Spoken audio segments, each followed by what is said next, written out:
President Obama, though, does have 300 days left in office. So do Republicans take a risk by holding off that long with the replacement for Justice Scalia? Republican Senator from Utah, Orrin Hatch, joins me now.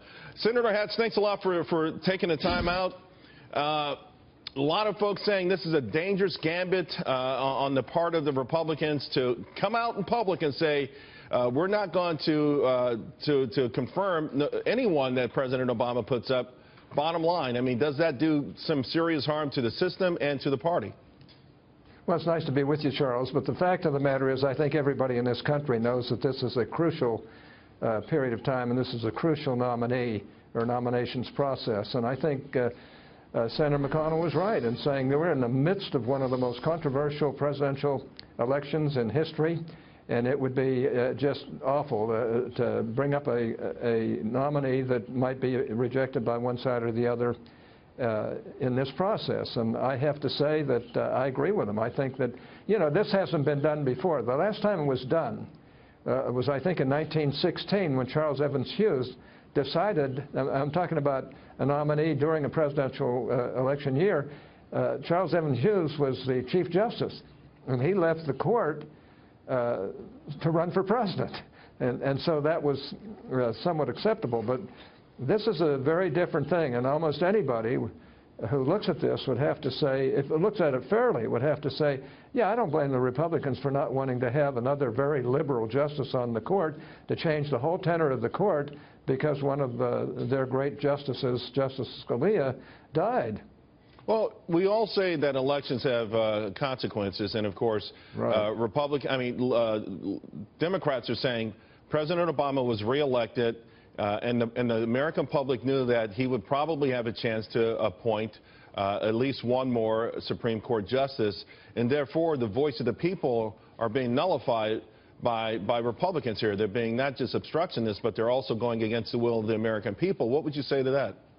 Well, this country is pretty evenly divided between Republicans and Democrats, so why should, in an election year of this consequence, where there's all kinds of fighting between both parties, why should we put up with a Supreme Court nomination process just because this president wants to do it, when it hasn't been done before? And the reason it hasn't been done before is they know that the whole process is tainted because of the politics involved. So, you know, if I was the president, I would acknowledge that and hope that he can get another Democrat president to make the nomination next year. But, you know, they're not going to do that. He will submit a nominee. He has a right to do that, by the way. I'd be the first to champion his right to do that. But the Senate also has a right to either confirm or not confirm, or even hold hearings on it.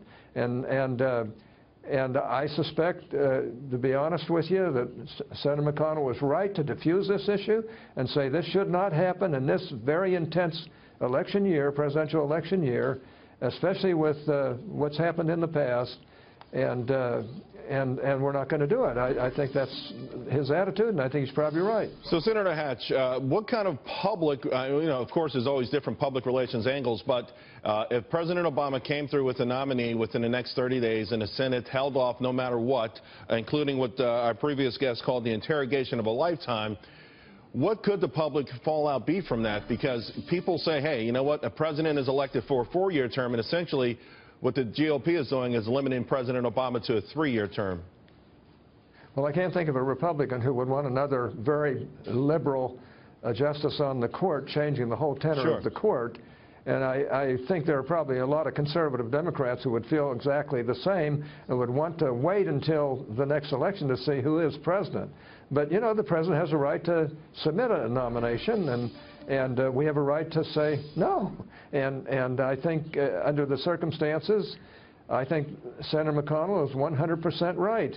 And, yeah, it's not an easy thing to do, but this is unprecedented, really.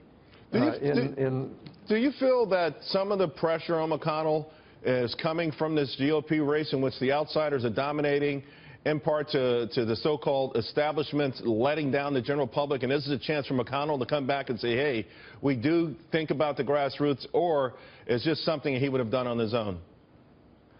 Well, I think it's probably a mixture of both. The fact is that, you know, Senator McConnell knows that the stakes are very high.